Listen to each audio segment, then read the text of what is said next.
Et bonjour les amis, j'espère que vous allez tous bien. Nous, c'est nickel, ça y est, les vacances se terminent. Après 2 semaines passées dans le Puy-de-Dôme, nous avons vu visiter des choses magnifiques, insoupçonnées des fois même par des petites routes, des petits villages, des petits hameaux magnifiques. Donc là, depuis hier, nous sommes à la Tour d'Auvergne, qui est un joli petit bourg. Il y a pratiquement toutes les commodités et il y a son petit plan d'eau, donc où je suis en train de faire cette vidéo. Je me suis installée, alors ils ont fait un petit, je vais vous montrer ça, c'est trop joli, un petit ponton avec une table de pique-nique, et donc je suis en train de prendre mon café car nous sommes garés juste en haut avec Pépère. Et je vais vous faire aussi une petite vidéo de Pépère, car il le mérite aussi. Voilà, il a été vraiment très sympa avec nous, il nous a amenés où on voulait. Donc voilà, allez, je vous montre ça tout de suite. Donc j'étais installée sur ce ponton pour prendre mon café. C'est original, hein? J'ai trouvé ça vraiment sympa hier en faisant le tour du plan d'eau. Donc voilà, donc ce petit plan d'eau. Donc à la Tour d'Auvergne, en haut, alors je vais vous montrer ça. Ici, donc il y a une aire de pour camping-car. On voit bien, là il y en a déjà un ici.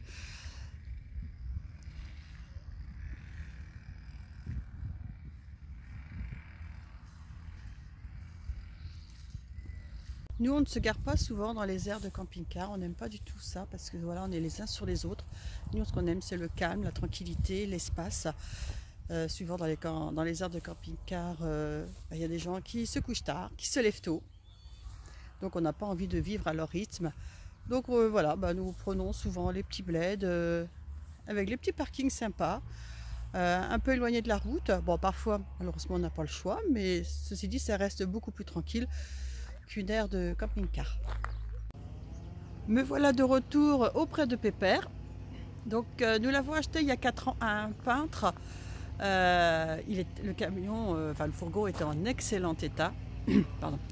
C'est un Fiat Ducato L2H2. Nous avons fait quelques modifications. En premier temps, donc, nous avons découpé donc, de la tôle ici pour mettre une vitre teintée, mais bon, cette vitre-là ne bouge pas, elle reste comme elle est. Nous avons installé donc cette petite fenêtre là, par contre celle-ci, elle s'ouvre. Et celle-ci, pareil, nous avons donc découpé la tôle, nous avons mis cette vitre teintée qui ne bouge pas non plus, elle reste fixe. Alors pour la cabine, nous avons enlevé la banquette où on met donc 2 personnes. Quand on fait un peu de route, donc ça va, mais dès qu'on commence à en faire un peu plus, c'est inconfortable. Donc le siège conducteur, voilà, ça sera mieux sur le bras du siège. Le siège conducteur, lui, n'a pas bougé, donc on a juste enlevé la banquette et nous avons mis donc un vrai siège comme celui du conducteur. Et croyez-moi, c'est que c'est très très confortable quand on fait de la longue route. Donc au milieu, c'est prévu que de faire un petit caisson avec des compartiments pour mettre les bouteilles, les téléphones ou autres.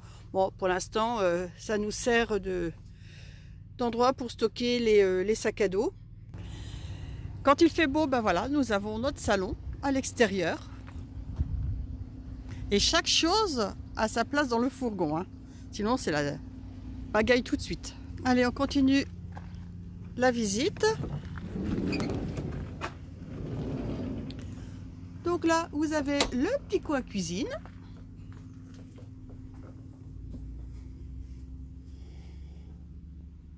Voilà, une plaque de feu.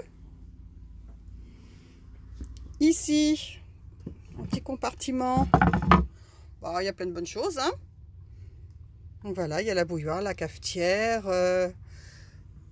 pour l'apéritif, la bouteille d'eau, le sopalin, la petite vinaigrette, parce que nous avons oublié notre vinaigrette à la maison, donc nous avons acheté celle-ci. Bon, c'est pas terrible, mais bon, ça dépanne. Donc pour préparer à manger, finalement, ça nous laisse pas mal d'espace.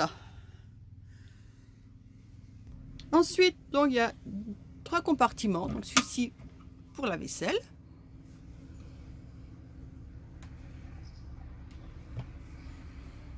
Ah, donc celui-ci également. Donc celui-ci, c'est plutôt pour l'alimentaire. Donc là, nous avons la boîte à épices. Qu'est-ce que nous avons d'autre? Oh bah tiens, il y avait un plan à l'intérieur. Ah bah, super. Donc voilà, bah, nous avons du sel, du sucre, du café. Là, on a le rooibos, un petit gâteau pour aller avec le café. Nous avons aussi ce genre de choses très pratiques, rapides à faire. Qu'est-ce que nous avons d'autre au bout? Des petites conserves au fond, mais là, on ne les voit pas bien. Voilà, si on voit mieux comme ça. Donc ici, bon, bah voilà, hein. Ah bah, la bière, bien sûr. Hein. Voilà, donc plein de petites choses pour ne pas aller faire les courses non plus tous les jours. Là, 2 compartiments, donc là c'est souvent aussi une réserve donc de fruits et de légumes. Et ici, ce sont les bouteilles. Donc en haut, là, sur cet étage-là, nous avons donc une étagère fourre-tout. Hein. Là, il y a la trousse de toilette, les gâteaux apéro. D'ailleurs, je vous montre. L'apéro recrute, engagez-vous. Nous avons ici donc le rideau de douche.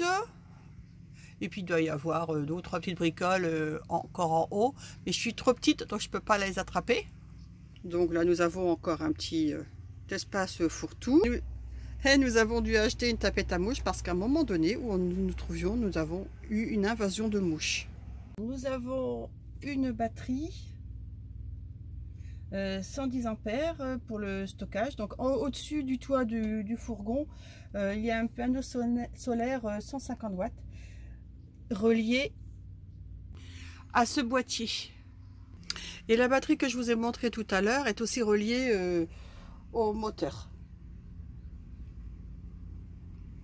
Donc ce que vous voyez ici, c'est la glacière. Elle fait 36 litres. Voilà, bah, on peut stocker facilement du frais pour 3-4 jours. Elle fonctionne avec 2 modes d'alimentation. Donc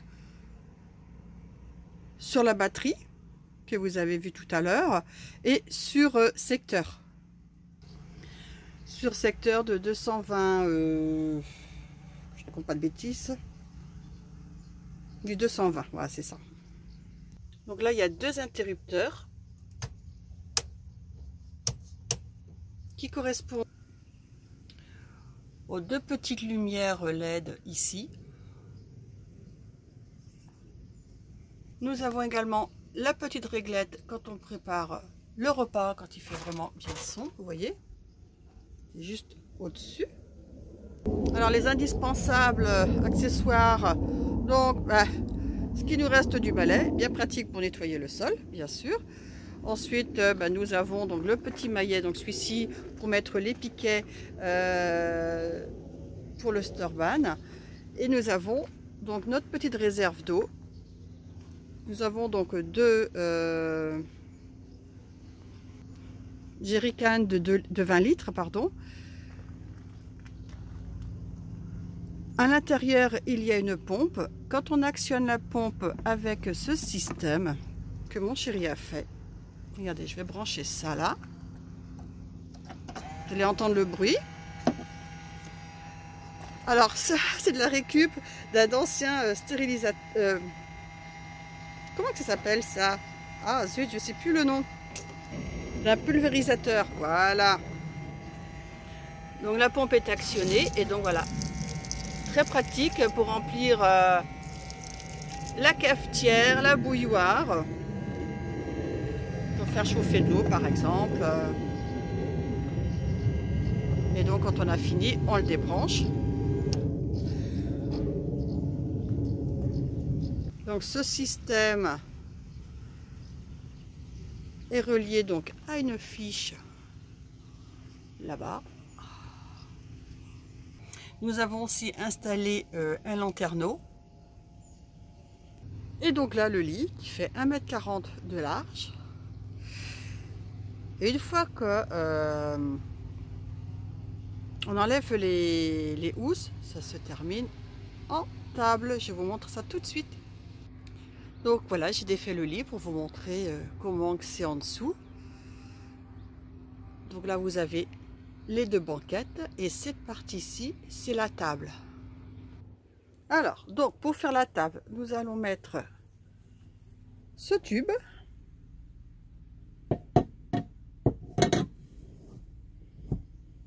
et ensuite emboîter cette partie-ci dans le tube. Et donc voilà, un joli petit coin sympa à l'intérieur du fourgon.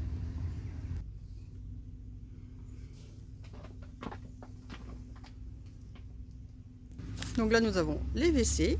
Nous avons cette rallonge qui va nous permettre, quand on est dans des campings, de pouvoir s'alimenter sur secteur. Donc nous avons fait une installation à l'extérieur, c'est juste une fiche mâle de 200 watts. Voilà, donc elle se trouve quelque part en dessous le fourgon. Alors là on la voit pas parce que bon bah elle est cachée et puis nous l'avons fixée par un crochet puisque nous n'en avons pas besoin actuellement. Sinon en isolation, alors j'ai pris des notes parce que bon bah ça fait quand même 4 ans que nous l'avons donc aménagé et j'ai plus tout en mémoire. Donc alors contre la paroi en tôle, nous avons mis des plaques de mousse collées contre la tôle, donc à l'intérieur. Ensuite il y a un espace d'air d'à peu près 5 cm. Il y a ensuite une isolation multicouche, donc sur les côtés et au plafond. Et sur les portes. Ensuite, donc, je ne sais pas si vous avez vu, il y a du lambris donc dans tout le fourgon, sauf contre la porte latérale et les deux portes arrière, ce sont des plaques de contreplaqué. Et au plancher, donc il y a du styro dur.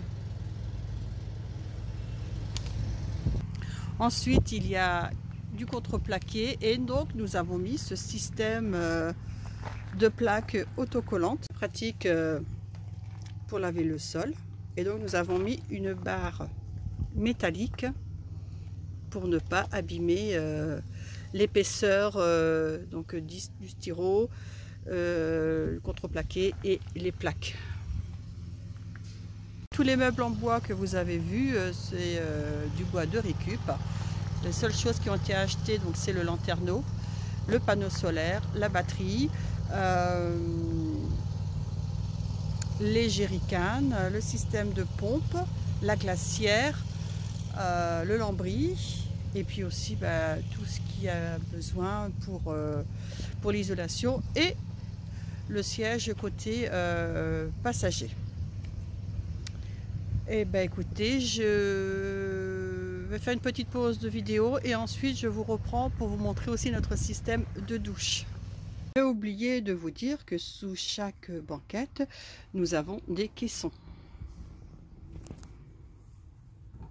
Voilà un. Il y a le deuxième ici, j'arriverai pas à l'ouvrir parce que je ne suis pas du bon côté. Et donc à ma gauche, c'est pareil. Donc là, nous avons aussi un caisson. Nous avons installé aussi donc 2 rails pour pouvoir suspendre les vêtements, c'est super. Voilà, comme là, faire sécher par exemple les draps de bain. Bien, et bien voilà, et bien je vais vous montrer maintenant notre système d'installation pour la douche. Alors déjà en premier lieu, donc il faut ouvrir les 2 portes arrière. Nous avons installé un système d'accrochage pour mettre le caillebotis, très pratique quand on se retrouve sur un parking avec du bitume ou alors avec des hautes herbes. Donc à chaque porte nous avons installé un petit bout donc de caoutchouc. Donc, vous avez un là et donc l'autre ici, et là on va emboîter une tige métallique. Elle est donc voilà, donc la barre métallique on la fixe là, donc le rideau est installé et du coup voilà donc notre installation donc de douche, et je vous montre ça de l'intérieur.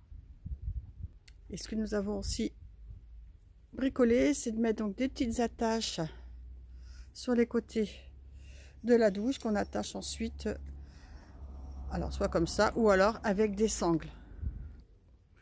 Je sais pas si vous voyez, mais là avec le vent, le rideau va s'envoler. Donc voilà ce que ça donne. Le rideau installé et en bas le petit caillebotis. Nous avons également ce système de douche solaire.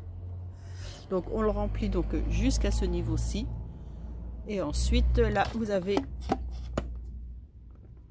la température de l'eau quand l'eau est chaude. Alors parfois ça ne chauffe pas assez quand il y a un manque de soleil. Alors bah, on enlève la moitié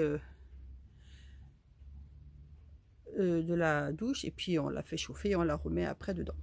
Et donc je vous montre la petite pomme. Donc voilà.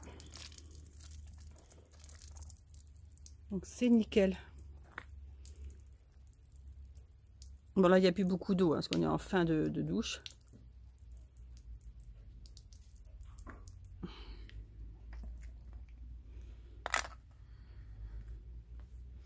Et voilà pour notre installation de douche. Bien, et bien voilà les amis, donc cette vidéo se termine. Donc j'espère que cette vidéo vous a plu et donnera des idées à ceux et celles qui ont le projet d'achat d'un fourgon et aussi de l'aménager. Ce que j'ai aussi oublié de vous préciser, c'est que tous les meubles se démontent. Donc c'est déjà très pratique parce que quand on a besoin d'aller par exemple à la déchetterie, quand on a un gros volume, n'ayant pas de remorque, c'est très pratique. Et comme je vous ai déjà dit lors d'une précédente vidéo, donc nous faisons notre bois et pour le transporter également. Alors par contre quand on transporte donc des choses pour la déchetterie ou bien le bois, on protège. Oui, c'est du lambris, donc faut pas non plus l'abîmer. On aimerait bien quand même que ce que nous avons fait dure un moment. Et aussi également quand on veut partir un après-midi ou une journée faire du vélo, donc c'est vraiment royal. Il y a juste qu'à mettre les vélos dans le fourgon. Nous ne sommes pas obligés de mettre le porte-vélo qui est assez imposant. Puis c'est facile du coup de se garer aussi puisque il y a moins de longueur. Quoi dire d'autre de ce véhicule? Et bien en tout cas, là je n'ai rien d'autre à rajouter. Il est sommairement aménagé. On voyage avec le strict minimum. Et voilà, et donc cela nous convient très bien. Et bien les amis, je vous souhaite une excellente journée et je vous dis à très bientôt. Bye!